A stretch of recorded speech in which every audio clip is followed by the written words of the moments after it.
مناسبت پر یہاں جمع ہوئے ہیں اور اللہ اور اس کے رسول کی بات کی جا رہی ہے تو پھر اللہ اور اس کے رسول کی باتوں کو دھیان سے سنا جائے۔ اصل مقصد ہمارا یہی ہے۔ رسول اللہ صلی اللہ علیہ وسلم کی صحبت یافتہ جو صحابہ کرام رضوان اللہ تعالی علیہم اجمعین تھے، اللہ نے ان لوگوں کی مدد فرمائی، نصرت فرمائی۔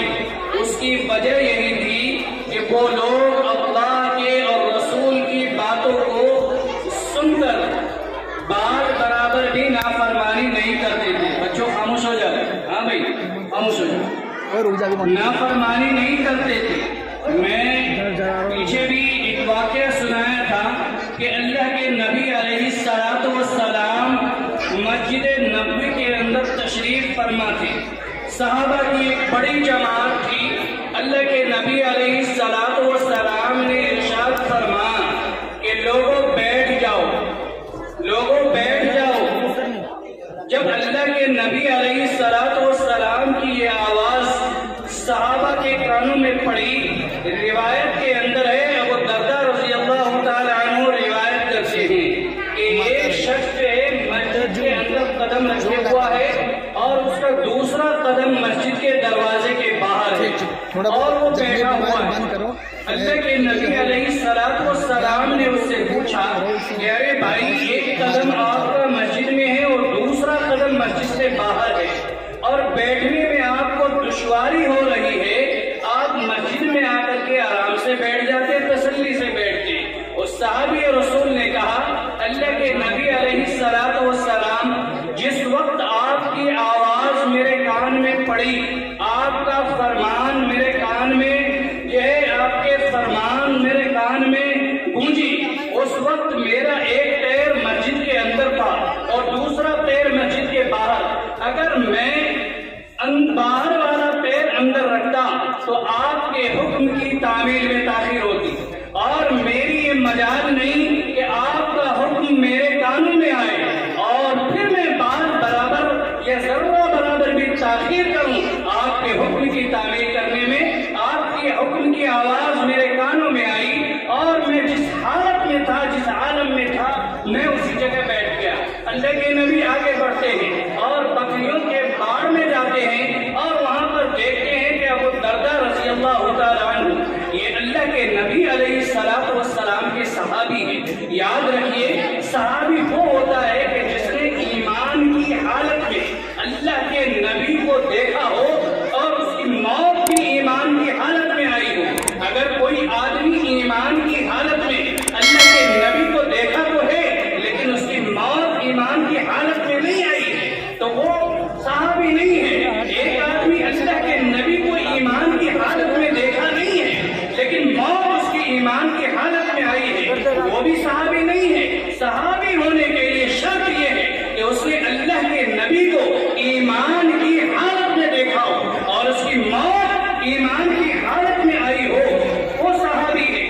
جو صحابی ہوتا ہے، آج کا بڑے سے بڑا ولی بھی ان کے پیر کے قدموں کے دھول کے برابر بھی نہیں ہے۔ وہ صحابی رسول ابو درداء کو اللہ کے نبی علیہ السلام نے بکریوں کے باڑ میں دیکھا کہ وہ بکریوں کے باڑ میں بیٹھے ہوئے ہیں۔ اللہ کے نبی نے پوچھا کہ ابو درداء، تو ان بکریوں میں کیا کر رہا ہے؟ تو مسجد کے اندر ہوتا اور وہاں بیٹھا ہوا ہوتا۔ ابو درداء نے کہا اے اللہ کے نبی علیہ السلام، جس وقت آپ نے بیٹھنے کا حکم دیا تھا اس وقت میں ان بکریوں کے باڑ میں تھا، میری مجال نہیں تھی، میری ہمت نہیں تھی، میری طاقت نہیں تھی کہ میں آپ کے حکم کو سنوں اور پھر آپ کے حکم کی تعمیل میں تاخیر کروں، اس لیے میں یہیں بیٹھ گیا۔ وہ صحابی کہتے ہیں درد مندوں سے نہ پوچھ کہاں بیٹھ گئے، درد مندوں سے نہ پوچھ کہاں بیٹھ گئے، تیری محفل میں غنیمت ہے جہاں بیٹھ گئے۔ یہ اللہ کے نبی علیہ السلام کی مجلس ہے، یہ اللہ کے قرآن کی نسبت حق پر ہم لوگ بیٹھے ہوئے ہیں اور بے ادبی، بے بد نظمی، یہ جو ہے اللہ کے نبی علیہ السلام یہ جو ہے دل کو، آپ کی روح کو خوش کرنے والی چیز نہیں ہے۔ اللہ کے جو ہے اللہ کو راضی کرنے والی یہ بات نہیں ہے، بلکہ اگر اللہ اور اس کے رسول کی بات ہو تو غور سے ہمیں سننا چاہیے، دھیان سے سننا چاہیے۔ تو میں یہ اس لیے کہہ رہا ہوں کہ اگر اللہ اور اس کے رسول کی بات ہوتی ہے، اللہ اور رسول کی مجلس ہوتی ہے، تو پھر وہاں پر ہمیں ادب کے ساتھ، احترام کے ساتھ اور خاموشی کے ساتھ، دلجمی کے ساتھ، دھیان کے ساتھ اللہ اور اس کے رسول کی باتوں کو ہمیں سننا چاہیے۔ میں نے قرآن کریم کی ایک آیت کریمہ تلاوت فرمائی، هو الذی بعث فی الأمیین رسولا منهم یتلو علیہم آیاتی ویزکیہم ویعلمہم الکتاب والحکمہ وإن كانوا من قبل لفی ضلال مبین۔ اس آیت کریمہ کے اندر اللہ تبارک و تعالی نے نبی پاک صلی اللہ علیہ وسلم کو دنیا کے اندر بھیجنے کے جو مقاصد ہے، ان مقاصدوں کو یہاں پر بیان کیا گیا ہے۔ بھائی خاموش ہو جائے، کتنی بار کہہ دیا؟ میں حوالہ دے رہا ہوں کہ بھائی اللہ اور رسول کے واسطے آپ تو خاموش ہو جائیں۔ اس آیت کریمہ کے اندر اللہ تبارک و تعالی نے نبی کے آنے کا مقصد بیان کیا۔ آپ سبھی حضرات جانتے ہیں کہ اللہ کے نبی علیہ السلام کے زندگی کے دو دور گزرے ہیں۔ میں کہتا ہوں کہ 3 دور گزرے، اضافہ کر کے۔ پہلا دور اللہ کے نبی علیہ السلام کا وہ ہے کہ اللہ کے نبی اس دنیا کے اندر مبعوث ہوئے، اللہ کے نبی کو اللہ نے دنیا کے اندر بھیجا۔ اللہ کے نبی جس وقت دنیا کے اندر آئے، اس وقت اس مکے کا کیا عالم تھا، بلکہ پورا عالم جہان کا کیا حال تھا، ہر انسان جانتا ہے۔ ہر طرف ظلم و تشدد، جو ہے ظلم و ستم، دہشت و بربریت کا ماحول تھا، اور ظلم و جبر و تشدد کا جو ہے ماحول تھا۔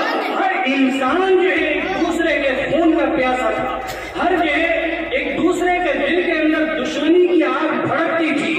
ایسے ماحول میں اللہ کے نبی علیہ السلام کو اللہ تبارک و تعالی دنیا کے اندر مبعوث فرمایا۔ پہلا دور آپ کی زندگی کا، آپ کی پیدائش سے لے کر اور 40 سالہ زندگی ہے جب آپ کو نبوت ملی ہے، یہ پہلا دور ہے۔ آپ نے اپنی 40 سالہ زندگی انہی جو ظالم و جابر اور ان جو دشمنان اسلام کے بیچ رہ کر کے آپ نے 40 سالہ زندگی گزاری ہے، اور اپنا کیریئر اور اپنا اخلاق اور اپنا کردار ایسا بنایا ہے کہ ان جو ہے ظلم و تشدد اور جو ہے دہشت و بربریت کے عالم میں جب ہر آدمی جو ہے نا انصافی پر، ظلم و ستم پر اور زرکاری اور بدکاری پر اور انتقام لینے پر آمادہ تھے، ایسے حالات میں اللہ کے نبی علیہ السلام نے 40 سال جو ہے اپنے اخلاق، اپنے کردار، اپنے اطوار کو بنانے میں صرف کیا ہے، اور 40 سال تک اللہ کے نبی علیہ السلام کے اخلاق کو، آپ کی کردار کو، آپ کی صداقت کو، آپ کی شرافت کو، آپ کی عزت کو، آپ کی عزت کو ان لوگوں نے دیکھا، اور دیکھنے کے بعد یہ کہنے پر مجبور ہو گئے کہ آپ جو ہے صادق ہیں، آپ امین ہیں، آپ دیانتدار ہیں، آپ امانت دار ہیں، آپ صداقت کے علمبردار ہیں۔ وہ لوگ کہنے پر مجبور تھے، وہ کفار مشرکین جو نبی کے دشمن تھے، اسلام کے دشمن تھے، ان لوگوں کا بھی یہ عقیدہ تھا کہ ہمارے لیے امانت کی حفاظت اگر یہاں کوئی کر سکتا ہے تو اس محمد کے علاوہ کوئی کرنے والا نہیں ہے۔ وہ کافر ہونے کے باوجود، وہ اسلام کا دشمن ہونے کے باوجود، وہ جو ہے انسانیت کا دشمن ہونے کے باوجود، وہ اپنی امانت کو اللہ کے نبی علیہ السلام کے پاس رکھتے تھے۔ آپ کی عمر 40 سال ہو گئی، 40 سال ہونے کے بعد اللہ نے آپ کو نبوت سے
انسانوں میں مردوں میں ایمان لانے والے سب سے پہلے سیدنا صدیق اکبر رضی اللہ تعالیٰ عنہ ہے.